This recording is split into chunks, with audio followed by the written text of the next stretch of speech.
நேர்களை வணக்கம். நான் உங்கள் மார்ஷல் சிறப்பு நேர்காணலுக்காக நம்முடைய மூத்த பத்திரிகையாளர் திரு எஸ் பி லட்சுமணன் இணைந்திருக்கிறார். வாரங்களோடு பேசலாம். சார் வணக்கம். வணக்கம். தொகுதி மறுவரை மசோதா நாடாளுமன்றத்தில் தாக்கலானது வாக்கெடுப்பில் தோல்வி அடைந்திருக்கிறது. எதிர்பார்க்கப்பட்ட ஒன்றா? தோல்வின்னு எதிர்பார்க்கல. இது வெற்றி பெற்றால் நாம் எவ்வளோலாம் பாதிக்கப்படுவோம்னு நான் எதிர்பார்த்தேன். ஏன்னா பொதுவாகவே இந்த மாதிரி மசோதாக்கள் வர்ற போது ஒரு கிரவுண்ட் ஒர்க் பண்ணுவாங்க. பிஜேபி, அமித்ஷா பர்டிகுலரா தலைமை கட்சிகளை சரி பண்றது, கொஞ்சம் நடுநிலை வைக்கலாமா, இல்லை என்னென்ன முடிவெடுக்காத தலைவர்கள்ட்ட இவரே பர்சனலா பேசுறது, அப்படிலாம் நடக்கும். கடந்த அந்த 12 ஆண்டு கால ஆட்சியில அதுதான் நம்ம பார்த்துருக்குறோம். மோடியும் அமித்ஷாவும் களத்தில் இறங்கி வேலை செய்வாங்க. அடுத்த வாரம் அந்த மசோதா வரப்போகுதுன்னா கூட சத்தம் இல்லாமல் இதெல்லாம் பண்ணி வைப்பாங்க. இந்த மசோதாவுக்கு அப்படி எதுவுமே நடந்த மாதிரி தெரியல. அதை உறுதிப்படுத்துற மாதிரி அமித்ஷா இது தோற்கும்னு தெரியும் எங்களுக்கு, ஆனாலும் பெண்கள் இடஒதுக்கீடு மசோதா யாரெல்லாம் எதுக்குறாங்கன்னு அம்பலப்படுத்துறாங்க கொண்டு வந்தோம்னு அந்த அர்த்தத்தில் எனக்கு ஒரு வார்த்தை சொல்லிக்கிறார். அப்ப எதுக்காக உங்களுடைய அரசியல் சில்மிஷத்துக்கு எதுக்கு இவ்வளவு பெரிய ஒரு விளையாட்டை விளையாடுறீங்க? நிறைவேறான்னு தெரியுது இல்லை. நான் எதிர்பார்த்தோம் சந்திரபாபு நாயுடு, சமாஜ்வாடி மாதிரி சில நபர்களை அவர்கள் மீதான வழக்குகளை, நெருக்கடிகளை கொடுத்து அப்ஸ்டைன் பண்ண வைப்பாங்க, வாக்கெடுப்பில் கலந்து கொள்ளாமல் செய்வாங்கன்னு பார்த்தோம். ஏன்னா யாரெல்லாம் ஆஜராயிருக்கிறாங்களோ அந்த நம்பர்ல 3/2 பங்கு தான் தேவை. இந்த கிரவுண்ட் ஒர்க் அவங்க பண்ணியிருப்பாங்க, பண்ற நபர்கள் தான் அப்படின்னு நினைச்சுதான் நம்ம பயந்து போய் இவ்வளவு விஷயங்களை சொல்றோம். ஏன்னா அந்த மசோதால பிரதமர் பேசுறது ஒன்னா இருக்கு, 50% கொடுப்போம், 850 இடங்களா மாற்ற வேண்டிய கட்டாயம் வந்துருச்சுன்னா அந்த கூடுதல் இடங்களை எப்படி ஷேர் பண்ண போறோம்ன்றது மசோதால இல்ல. அமித்ஷா 50% எல்லோருக்கும் கூடுங்கிறார், மசோதால இல்ல. அப்ப இல்லாத விஷயத்தை நீங்க வாயில எதுக்கு வட சொல்றீங்கன்னு எதிர்கட்சி கேட்கலாம். எதுக்கு வெற்று வார்த்தைகள் எதுக்கு சொல்றீங்க சார்? நீங்க கொடுக்கணும்னு மனசு இருந்தா மசோதால சேர்க்க வேண்டியது சார். கூடுதல் இடங்களை ஈக்குவலா அத்தனை மாநிலங்களுக்கும் அவர்கள் இப்போது வகிக்கிற இடங்களை விட, பெற்றிருக்கிற இடங்களை விட 50% கூடுதலாக உயர்த்தப்படும். முடிஞ்சு போச்சு, ஏன் சேர்க்க மாட்டீங்க? அப்ப நீங்க சொல்றது ஒண்ணு, செய்யறது ஒண்ணு. உங்களுடைய கடந்த கால வரலாறு மாதிரிதான் உங்க கேரக்டரே அதுதான். திருட்டுத்தனம், மோசடி, இப்படி பண்ணிதான் நீங்க அரசியல் சட்டத்தையே பயன்படுத்தி பல காரியங்களை பண்ணிருக்கீங்க அப்படின்னு சில கட்சி தலைவர்கள் பயந்தாங்க. பத்திரிகையாளர்களுக்கும் அந்த பயம் இருந்தது, ஒரு தமிழனுக்கும் அந்த பயம் இருந்தது. சரிதானா? கடைசியில் இவ்வளவு தூரம் தோற்கும் நிஜமா நான் ஏதாவது ஒரு திட்டம் வச்சிருப்பாங்கன்னு தான் நான் பார்த்தேன். எப்படியாவது நிறைவேற்றுவாங்க. அப்ப நான் கடவுள் நம்மளை கை விடலை, நான் கடவுள் நம்பிக்கை உள்ளவன் நான். சரிதானா? ஏதோ பெண்களுக்கான இடஒதுக்கீடு மசோதாவை தோற்கடிச்சிட்டாங்க. இதுவே ஒரு மொல்லமாரித்தனம், மோசடித்தனம், திருட்டுத்தனம். இன்னும் என்ன வார்த்தை நீங்க போடுங்க, அதுக்கு மேல நான் சொல்ல மாட்டேன். யார் சொன்னா அப்படின்னு? ஆல்ரெடி அந்த சட்டம் அமல்ல இருக்கு சார். சட்டம் நிறைவேறியாச்சு. அமல்படுத்தாத நீங்க தான் தள்ளி வச்சீங்க. 23 அமலான சட்டத்தை 23 நிறைவேற்றப்பட்ட சட்டத்தை 29 தான் அமல்படுத்துவோம்னு சொன்னது பிஜேபி. அத்தனை கட்சிகளை கதறினாங்க, எதுக்கு இத்தனை வருஷம் தள்ளி போடுறீங்க? இல்ல மக்கள் தொகை கணக்கெடுப்பு நடத்திட்டு அப்புறம் கொடுத்துக்கலாம், 26 தான் மக்கள் தொகை கணக்கெடுப்பு நடக்க போகுது, 27 வெளியில வந்துடும், 29 நாடாளுமன்றத்தில் நம்ம அதை பண்ணிக்கலாம் அப்படின்னு சொன்ன ஒரே கட்சி பிஜேபி தான். இன்னைக்கு வெக்கமே எல்லாம் போய் சொல்லிட்டு இருக்கிறாங்க. மகளிர் மசோதாவை இவங்கெல்லாம் தோக்கடிச்சிட்டாங்க. மக்கள் நம்புவாங்களா? இந்த பொய், ஒரு பொய்யை மறைக்க இன்னொரு பொய்யை சொல்றாங்க. இது அப்பட்டமான பொய். அந்த சட்டம் ஏற்கனவே நிறைவேற்றியாச்சு. உங்களுக்கு மனசாட்சி இருந்தா இன்னொரு சட்ட திருத்தத்தை கொண்டு வந்து இந்த முறையை நாங்க அமல்படுத்துறோம். 543 இடஒதுக்கீடு தர்றோம். சென்சஸ் ஒரு பொருட்டே அல்ல, அடுத்து நடக்கிற எந்த தேர்தலுக்கும் இது பொருந்தும் சொல்லுங்க. சரி, இந்த சட்ட திருத்தம்னு கொண்டு வந்தால் தோற்கடிக்கப்பட்ட மசோதா இருக்குல்ல, அந்த மசோதாக்கு பேரு கான்ஸ்டிடியூஷனல் அமெண்ட்மெண்ட் பில். இருக்கிற கான்ஸ்டிடியூஷனை திருத்துறதுக்கான மசோதா.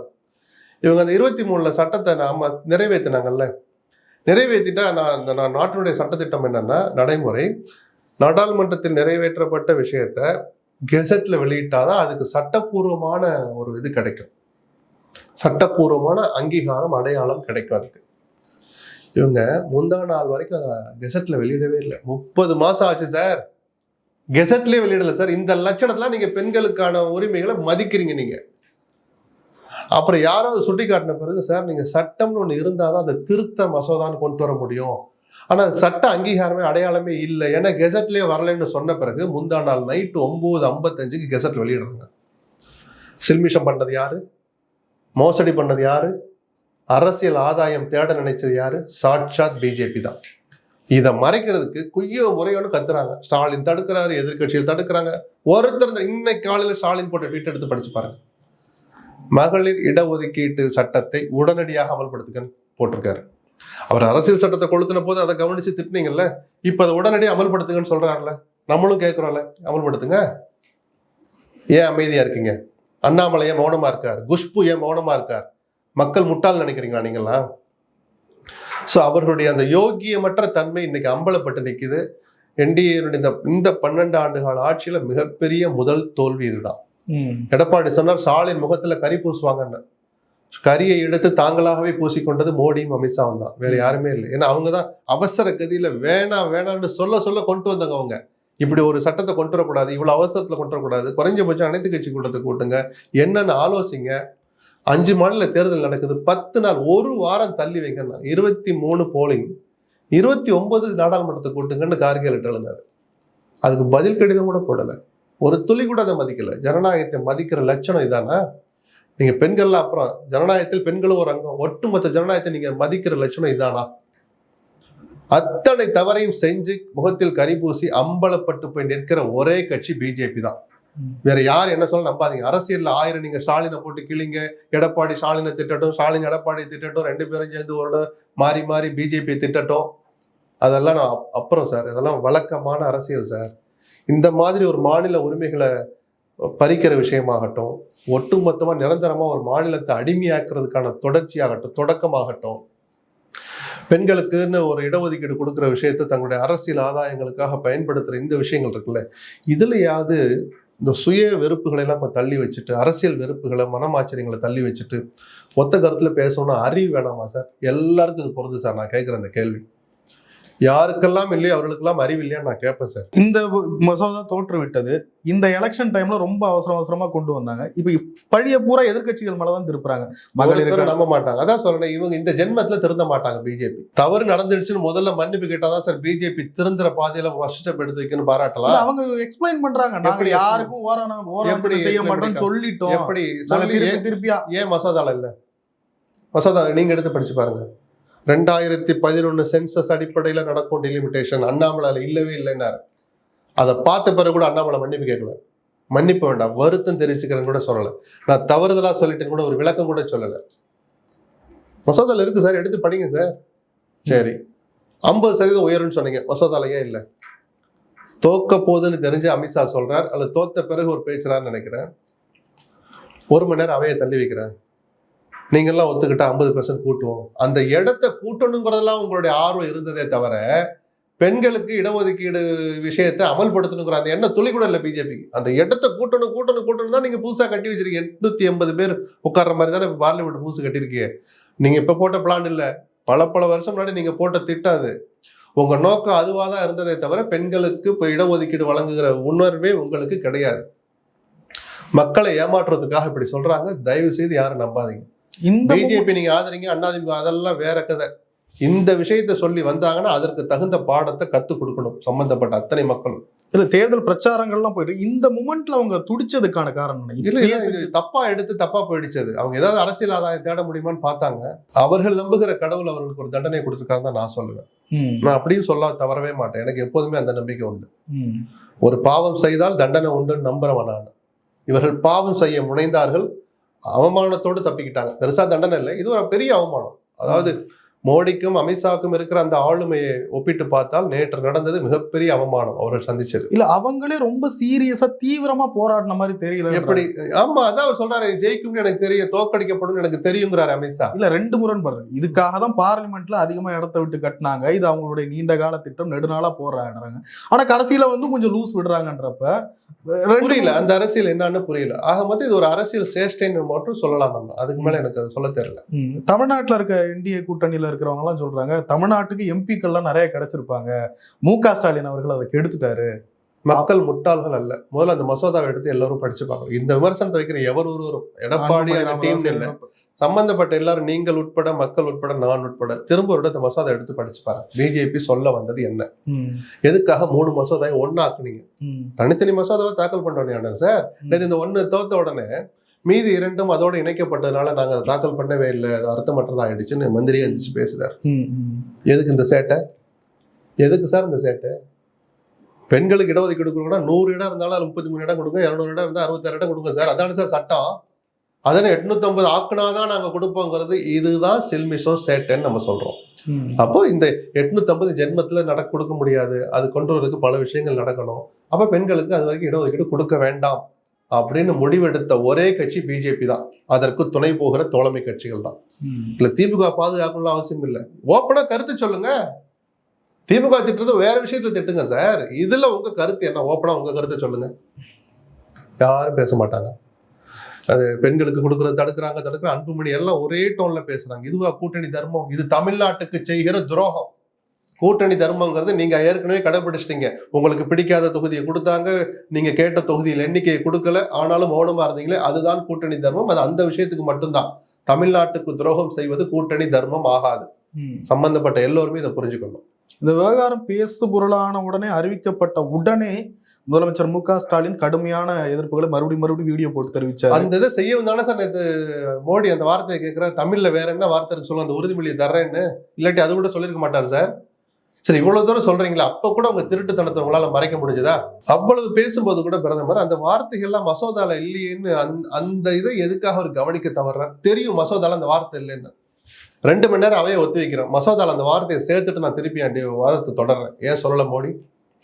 50% தர்றேன், ஏன் மசோதால சேர்க்க மாட்டீங்க?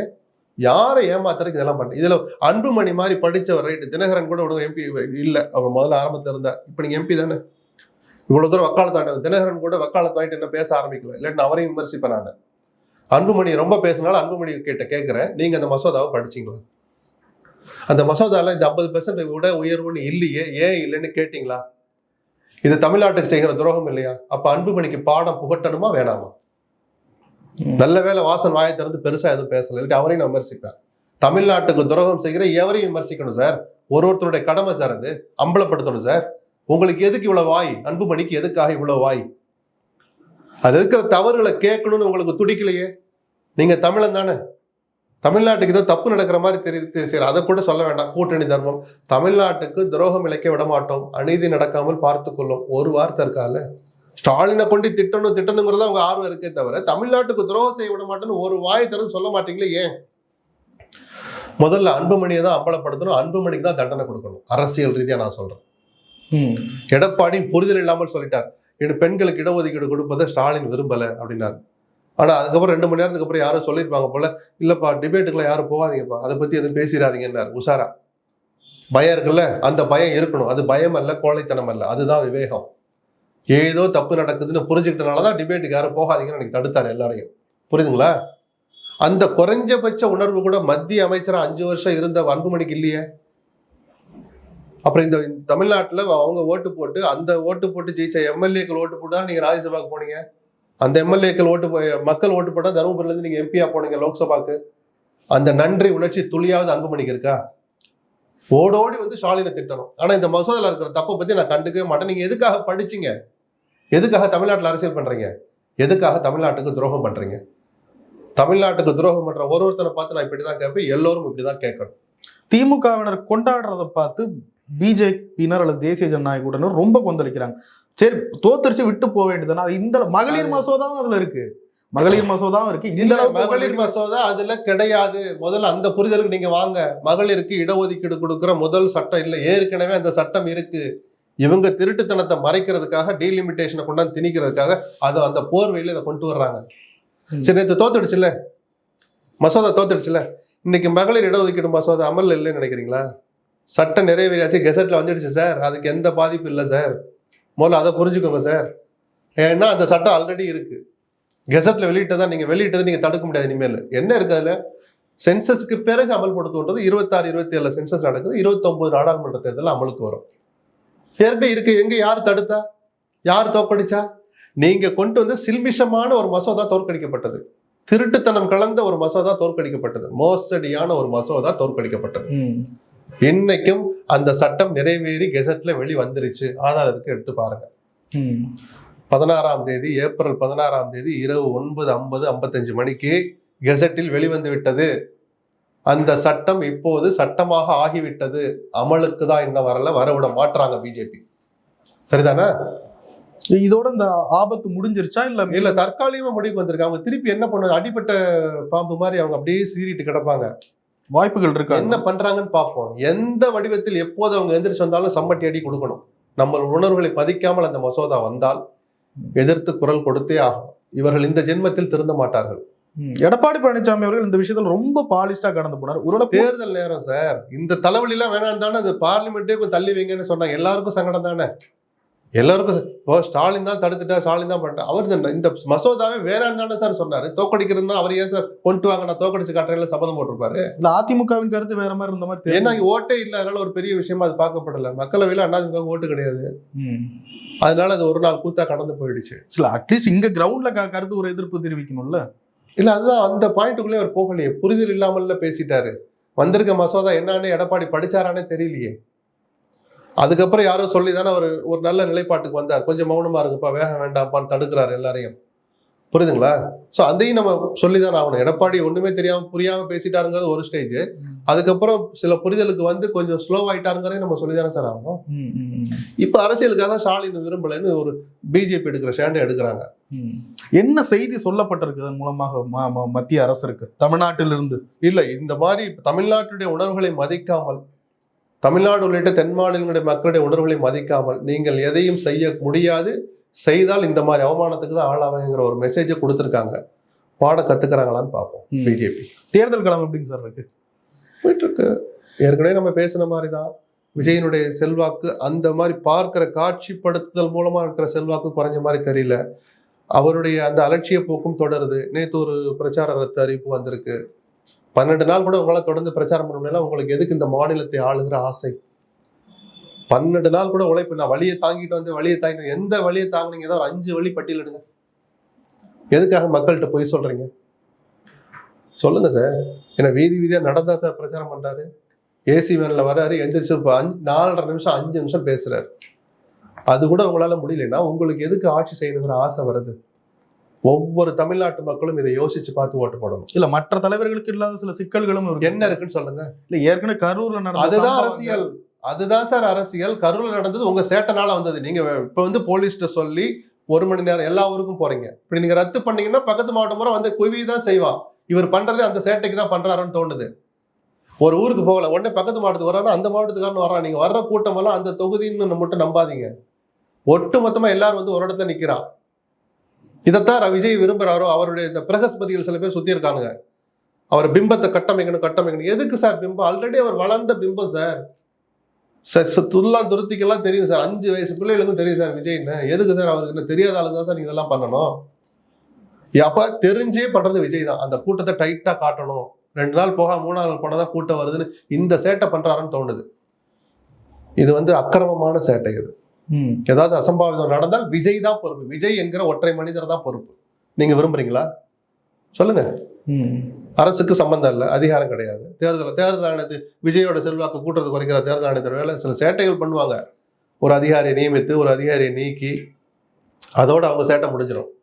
விஜயை கவனிக்கிறதா தேர்தல் ஆணையத்துக்கு வேலை. வேற யாருக்கிட்ட இப்ப அதிகாரம் இருக்கு? முழுக்க அத்தனை சேட்டையும் செய்யறது விஜய் தான். அது ஏன்னு தெரியல. ஆட்சிக்கு வரணும்னா இப்படியா சார் இருப்பீங்க அலட்சியமா? அப்ப நீங்க இப்படி இருப்பீங்க, உங்களுக்கு தட்டுல வச்சு கொடுத்துடணும். போதும்னு நினைக்கிறாரோ? இது என்ன நினைக்கிறாரு? அவர் தான் வாயை திறந்து பேசணும். இன்னொன்னு போற இடங்கள்ல எல்லாம் தரிசனத்தை மட்டும் தான் கேட்டாரு. போறாரு, எல்லாரும் பேச மாட்டாரு. ஏன் பேச மாட்டீங்க? ஏதோ தமிழ் புத்தாண்டுக்கு ஏதோ ஒரு டிவியில பேட்டி வருது, 4 மணி நேரம் பேட்டி வரும்னு ஏதோ ட்ரெய்லர்லாம் காமிச்சாங்க. வார்த்தையில வீடியோவா இல்ல, மெசேஜா வந்துகிட்டு இருந்துச்சு. அதையும் காணுமே. ஒரு கடையெல்லாம் பார்க்காம என்னத்தை நீங்க அந்த டிவியில கொடுத்து என்ன பேசி என்ன சொல்ல வரீங்க? அது முழுக்க மக்களை ஏமாற்றுற விஷயமா தான் இருக்கும். உங்களுடைய நிஜ முகம் தான் தெரியுது வெளியில. இல்ல விஜய் கட்சியினோட தொண்டர்கள் காலத்துல ரொம்ப தீவிரமா இல்லையே. விஜய் போனா அவங்க வர்றாங்க, அந்த இடத்துல கூடுறானே தவிர வேற எந்த தலைவருக்கும் கூடாத கூட்டம் விஜய்க்கு மட்டும் கூடுது. களத்துல வீடு வீடா போய் பிரச்சாரம் பண்றாங்களான்னு கேளுங்க. வேட்பாளர்கள் பண்ணலையா? சரி, வேட்பாளர் ஒரு தொகுதியில எத்தனை இடத்துல பண்ணுவாரு? ஒரு நாளைக்கு ஒரு இடத்துல ஒரு தேர்தலா போவாரு. எல்லா இடங்களையும் எல்லா தெருக்கள்லையும் பேரலால் நடந்துட்டு இருக்கணும் சார். நடக்குதான் நீங்களே போய் பாருங்க. இதைத்தானே கட்சி உட்கட்டமைப்பு இல்லைன்னு சொல்றோம். இதை மீறி விஜய் வாங்க போற ஓட்டு அவர் நடிகர் என்கிற அந்த முகத்துக்காக வளர ஓட்டு தான். கொள்கைக்காகவும் அல்ல. அவர் கட்சி பேர் கூட சொல்ல தெரியாது பல பேருக்கு. விசில்ங்கிற சின்னம் தான் போய் பதிஞ்சிருக்கு. பெரம்பூர்ல வீடு வீடா போயிட்டு பிரச்சாரம் பண்றாரு. அதைத்தானே சார் ரத்து பண்ணிருக்கிறாரு. அதைத்தான் சார் நீங்க ரத்து பண்ணிக்கிறாரு. எங்க வீடு வீடா போனாரு? நேற்று போய் கோலம் தானே போட்டிருக்காரு. அவர் கட்சி ஆபீஸ்ல போய், தேர்தல் ஆபீஸ்ல போய் கோலம் போட்டிருக்காரு. வேற என்ன பார்த்தாரு? நீங்க காட்டுங்க. இன்னைக்கு போறதா இருந்ததை ரத்து பண்ணி தான் சார் அறிவிப்பு வந்திருக்கு. அவர் இஷ்டம், அவர் போறாரா போல. நான் என்ன கேட்கிறேன், இவ்வளவு அலட்சியமாக இருக்கிற, இவ்வளவு சொகுசை தேடுகிற உங்களுக்கு ஆட்சி அதிகாரம் அவசியமா? தமிழ்நாடு கேடுகட்டு போயிடும். இந்த மனநிலை மாறாமல் விஜய்க்கு ஆட்சி அதிகாரம் போனால் தமிழ்நாடு சீரழிவுக்கு சீக்கிரமாவே சந்திக்கும். நிறைய விஷயங்கள் பயன்படுத்தி நன்றி சார். நன்றி.